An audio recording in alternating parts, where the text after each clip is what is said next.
Hey everyone, hope everyone's doing well. This is part 2 of chapter 7, Organized Planning. So yeah, this is a big chapter. Let's see here, and it's we're starting on the part where it says a brief of the qualifications of, and it's talking about applying for a job. Then we're going to skip down how to get the exact position you desire. Talks about 7 steps to do so. And again, I'm going to encourage you to read the book because it's a great book.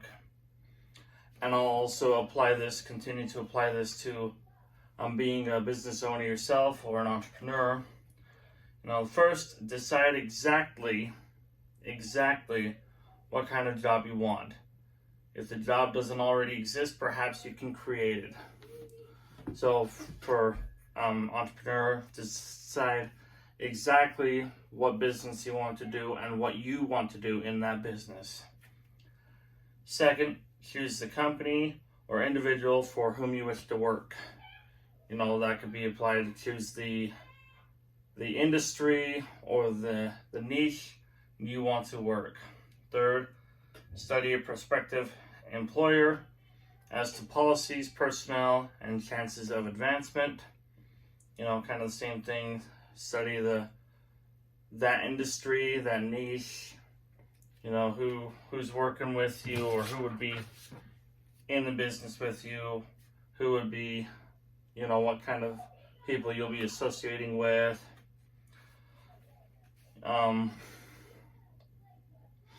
I'm just throwing out some random examples here. Let's say you're in the fashion industry, so personnel you'd be working with would be artists, photographers, material suppliers, tailors, I'm not sure, I'm just guessing kind of those personnel. Or in the home improvement industry, if you're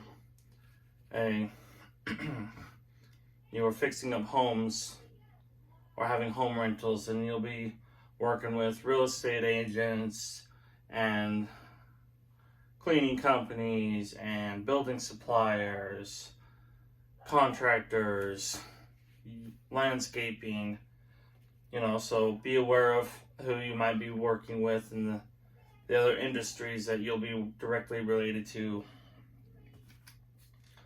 An industry that I love, I don't work in, but I love, is the cruising industry.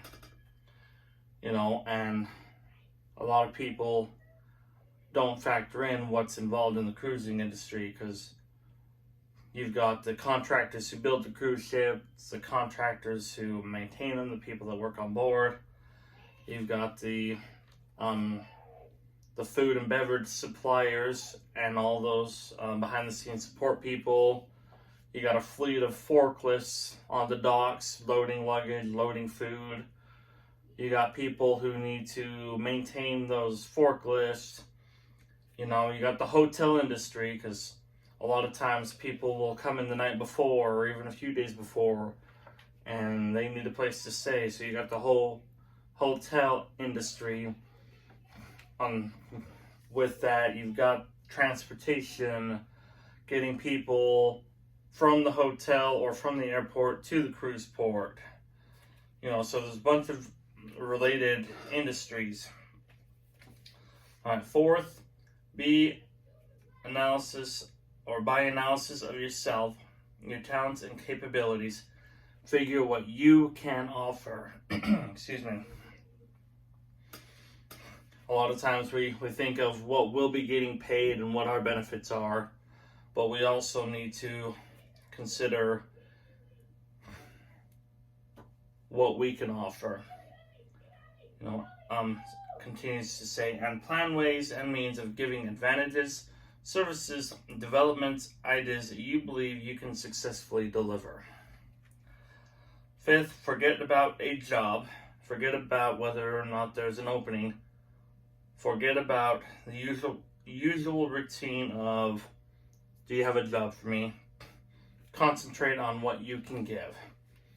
Again, as an business owner, it's not so much how much I'll make or how much I'll earn, but what service I can offer, what service is needed, what service can be improved, service or product.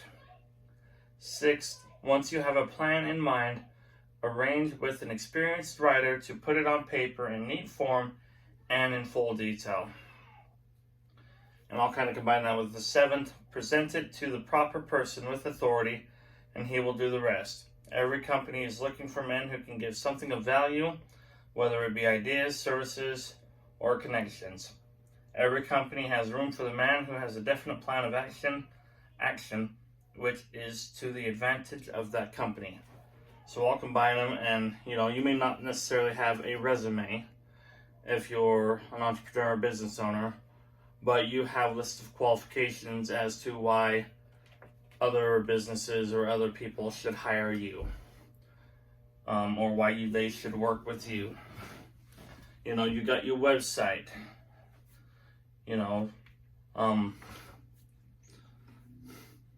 Again, let's say the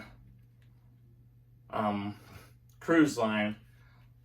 Take a cruise company, and if their website is not very informative, it's very boring, very bland, doesn't give much detail,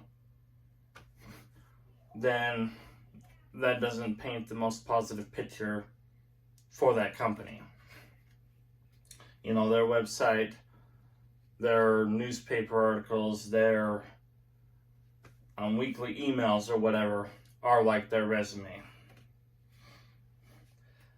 And something important to note is, doing it right can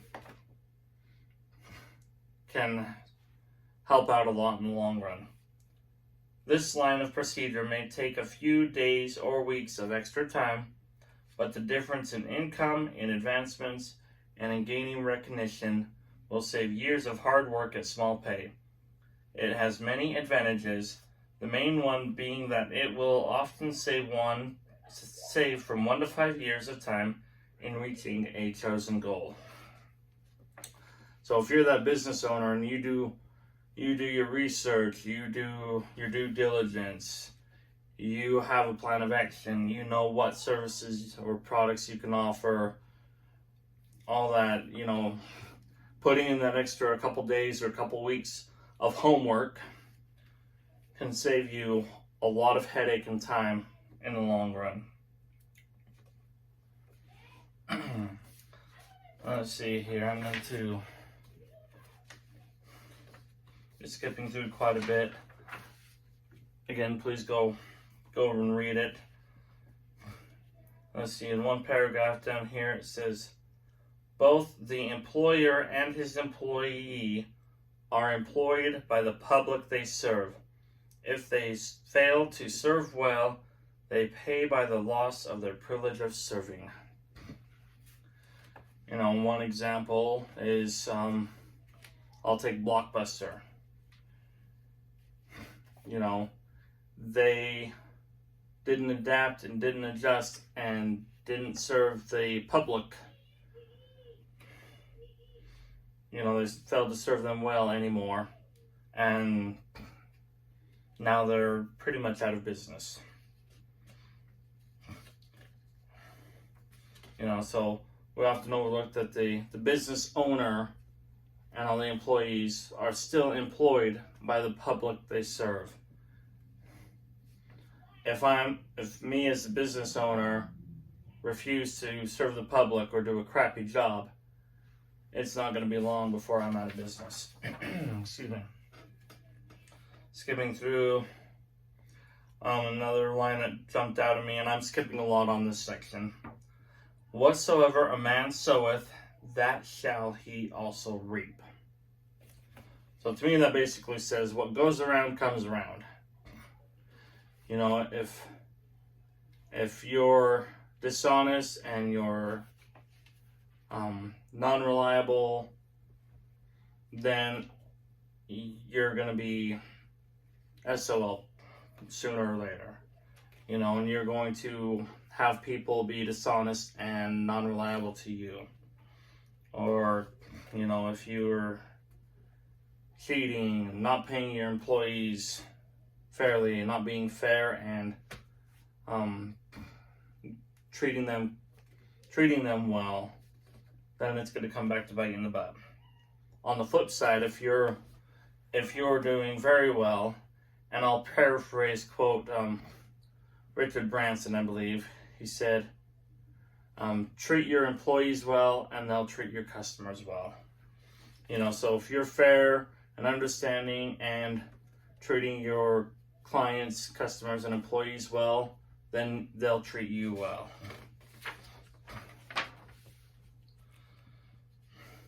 Let's see, and there's a bunch of great things to read through there.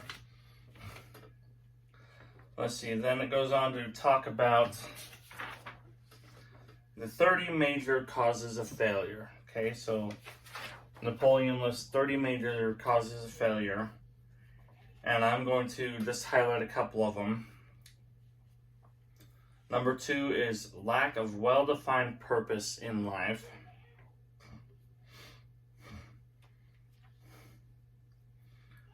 If you don't have a goal, if you don't have a purpose, you're not going to go anywhere. You're not going to reach that goal. You might get somewhere, but it's not going to be your goal, or you'll just be spinning your wheels. Number 3, lack of ambition to aim above mediocrity. If you don't go above and beyond, I know, especially if you're not necessarily paid to go above and beyond, if you're, I don't get paid enough to do that, or that's not my job description, then opportunity's gonna find someone else. You're not gonna rise above and move ahead. Let's see here. Skipping through.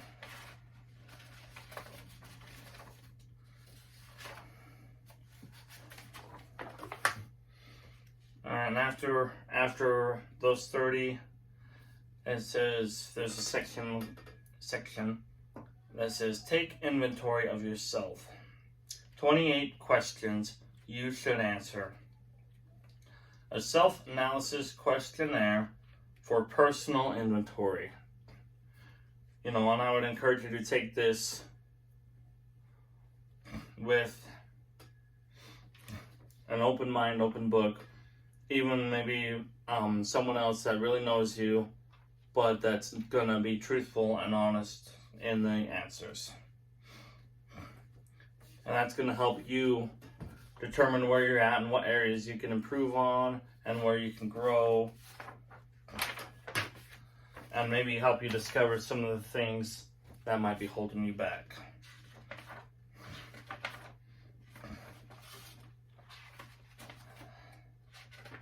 And it talks about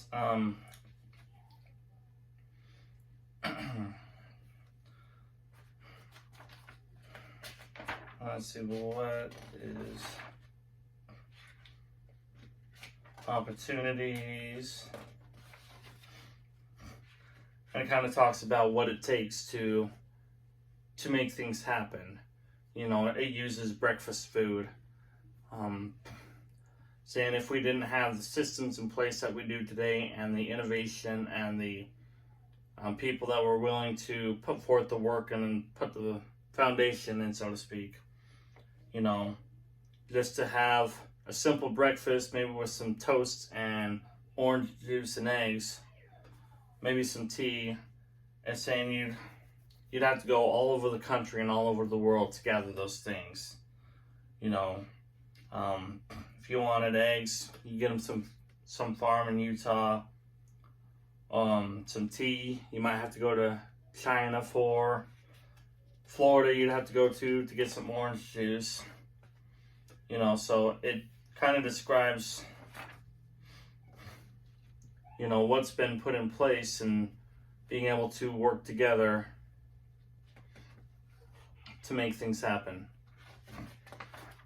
Just a simple breakfast that we go to McDonald's and grab a simple breakfast, and we don't think about, all the back end work and organization and equipment that it took to get all that there.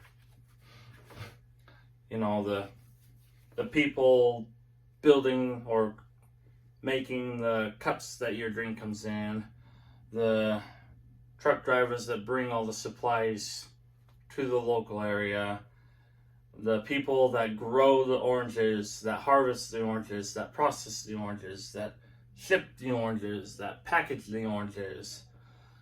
Same with the eggs. Same with the people that grow the wheat for the flour to make the biscuits, and all the dairy workers for the milk and to mix in the eggs and to make the cheese. All that stuff that we don't think about when we go to McDonald's and order a breakfast McMuffin with orange juice.